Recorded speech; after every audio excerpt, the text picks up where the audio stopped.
పిఠాపురం వర్మది ముందు నుంచి కూడా వివాదాస్పదంగా ఉంది. ఎందుకంటే ఆయన నిజానికి గెలవగలిగిన పరిస్థితి ఉండి కూడా పవన్ కళ్యాణ్ కోసం త్యాగం చేశాడు ఖచ్చితంగా. చంద్రబాబుకు కూడా వేరే ఆప్షన్ లేదు. ఎందుకంటే పిఠాపురాన్ని పవన్ కళ్యాణ్ కోరుకున్నాడు. తమ చంద్రబాబు కూడా పవన్ కళ్యాణ్ మీద డిపెండ్ అయ్యి గెలవడానికి పవన్ కళ్యాణ్ మీద డిపెండ్ అయ్యాడు. పవన్ కళ్యాణ్కి అట్మోస్ట్ ఇంపార్టెన్స్ ఇచ్చాడు. సో అందువల్ల ఆయన కోరుకున్న సీటు అట్ ఎనీ కాస్ట్ ఆయనకి ఇవ్వాల్సిన అవసరం చంద్రబాబు కూడా ఉంది. వర్మ నిజానికి అతను గతంలో 2014లో కూడా సీట్ రాకపోతే రెబల్గా తెలుగుదేశం నుంచి రెబల్గా నిలబడి గెలిచిన వ్యక్తి. అంటే తను పార్టీ అండలేకపోయినా తన సొంత బేస్ మీదనే బలం మీదనే అతను గెలవగలిగాడు. అయితే 2019లో జగన్ వేవ్లో ఓడిపోయాడు. పెన్నెం దొరబాబు అక్కడ గెలిచాడు. సో మళ్ళీ కూడా ఆయన కరోనా టైంలో ఇంట్లో లేకుండా కరోనా టైంలో కూడా రిస్క్ తీసుకొని తను ప్రజల మధ్య ఉంటూ ప్రజలకు మెడిసిన్స్ కావచ్చు, పేదవాళ్ళకి సరుకులు కావచ్చు, ఇలాంటివంతా ఆర్గనైజ్ చేసి అతను సప్లై చేశాడు. అందువల్ల అతనికి ప్రజల్లో చాలా మంచి పేరు ఉంది. ఈసారి గెలిచే ఇది కూడా ఉంది. ఖచ్చితంగా పవన్ కళ్యాణ్ లేకపోయింటే వర్మనే అక్కడ నుంచి ఎమ్మెల్యే ఉండేవాడు. ఆ తర్వాత కూడా అక్కడ తెలుగుదేశం వాళ్ళు కానీ జనసేన నాయకులు కానీ వీళ్ళు కొట్టుకోవడం, దానివల్ల వర్మకి కూడా చాలా ఇబ్బందులు వచ్చాయి. ముఖ్యంగా తెలుగుదేశం వాళ్ళు వర్మని క్యారీ చేయకపోవడం, ఆయన కారుని జనసేన వాళ్ళు ఆయన కారుని ధ్వంసం చేయడం, ఆయన మధ్యలో ధర్నా కూడా చేశాడు ఒకసారి.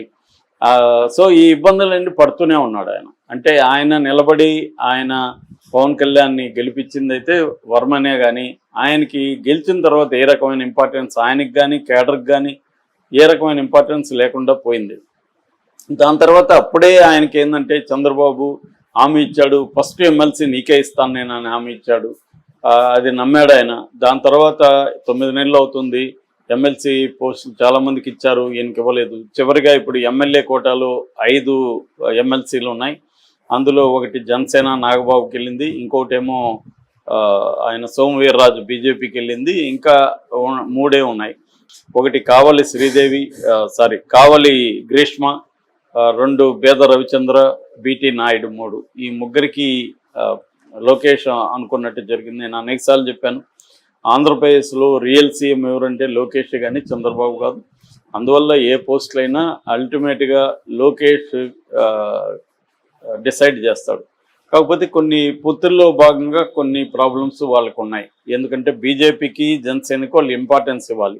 అందుకని బీజేపీకి మామూలుగా అయితే ఇది అవసరం లేదు, ఆల్రెడీ 2 రాజ్యసభ సీట్లు తీసుకున్నారు బీజేపీ వాళ్ళు అనుకున్నారు. కానీ బీజేపీ పట్టువదలలేదు, మాకు ఒకరికి కావాలని చెప్పారు. ఆగమేఘాల మీద ఇక్కడ నుంచి హైదరాబాద్ ప్రత్యేక ఫ్లైట్లో పురంధరేశ్వరి వీళ్ళు వెళ్ళి చేశారని ఈనాడే రాసింది.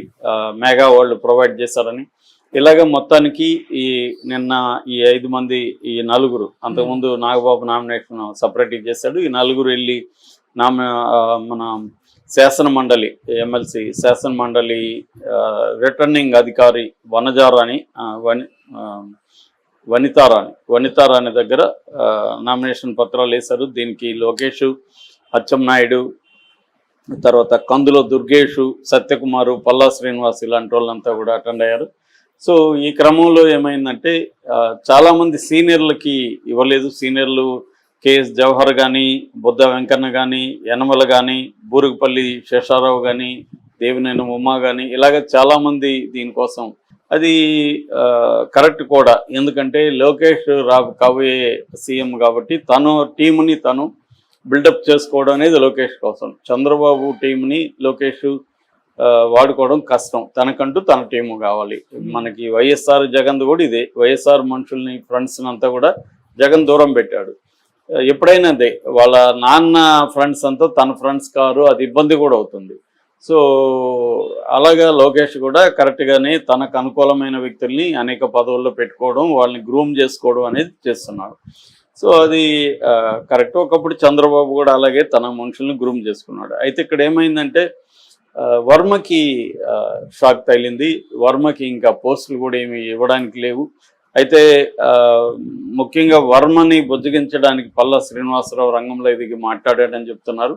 అందుకని వాళ్ళు డ్యామేజ్ కంట్రోల్గా ఇప్పుడు వర్మ గాని మాట్లాడితే రేపు పిఠాపురంలో జనసేన సభలు కూడా జరగబోతున్నాయి.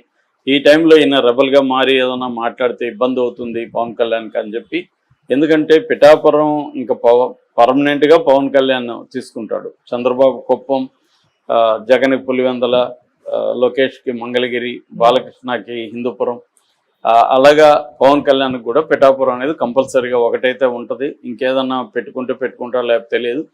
రేపు మనకి ఇబ్బంది అని పవన్ కళ్యాణ్ అనుకొని వర్మకి ఏ పోస్టు రానియకుండా చూశాడనేది ఇప్పుడు కథనం అనమాట. ఎందుకంటే అక్కడ వర్మ బలపడితే పవన్ కళ్యాణ్కి రేపు ఇబ్బంది, ఇతను రెబల్గా కూడా మారచ్చు. అందుకని వర్మని వీక్ చేసేయాలి. వర్మని వీక్ చేయాలంటే అతనికి ఏ రకమైన పదవులు ఇకపోతే అతను వీక్ అయిపోతాడు అనేది పవన్ కళ్యాణ్ స్ట్రాటజీగా చెప్తున్నారు. దీంట్లో వర్మ అయితే ఖచ్చితంగా బలయ్యాడు. కానీ ఇప్పుడు వర్మకి వేరే మార్గం లేదు. పైగా జనసేన తెలివిగా ఏం చేస్తున్నారంటే పెన్నెం దొరబాబును ఆల్రెడీ జనసేనలోకి తీసుకున్నారు. ఇప్పుడు వంగ గీత కూడా జనసేనలోకి వస్తుందని చెప్తున్నారు.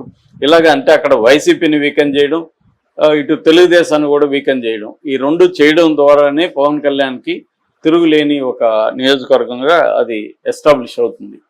సో ఇది పవన్ కళ్యాణ్ స్ట్రాటజీ. ఈ స్ట్రాటజీలో ఖచ్చితంగా వర్మ బలైనట్టు కనిపిస్తుంది. వర్మకి వేరే మార్గం లేదు అప్పుడు. అందుకని వర్మ కూడా కసి తీర్చుకోవడానికి తాను ఈసారి ఒంటరిగా పోటీ చేస్తే ఇబ్బంది కాబట్టి వైసీపీలోకి వెళ్ళగలిగితే తనకు సింపతి ఉంటుంది, తను త్యాగం చేశానని, ప్లస్ తనకు ప్రజల్లో ఆల్రెడీ ఒక మంచి పేరు ఉంది కాబట్టి నెక్స్ట్ టైము పవన్ కళ్యాణ్ ఓడించడమే ధ్యేయంగా వర్మ రంగంలో దిగే అవకాశం ఉంది. అయితే వర్మ మాత్రం ఇదంతా లేదు, ఇవన్నీ సహజమే, నాకు ప్రజలకు సేవ చేసే అవకాశం వచ్చింది, అదే గొప్ప పదవి అని మాట్లాడుతున్నాడు. ఇవన్నీ మనకు తెలుసు. రాజకీయ నాయకులు ప్రజలకు సేవ చేసే అవకాశాన్ని గురించి మాట్లాడుతున్నారంటేనే దేర్ ఈజ్ సంథింగ్ రాంగ్ అని అర్థం.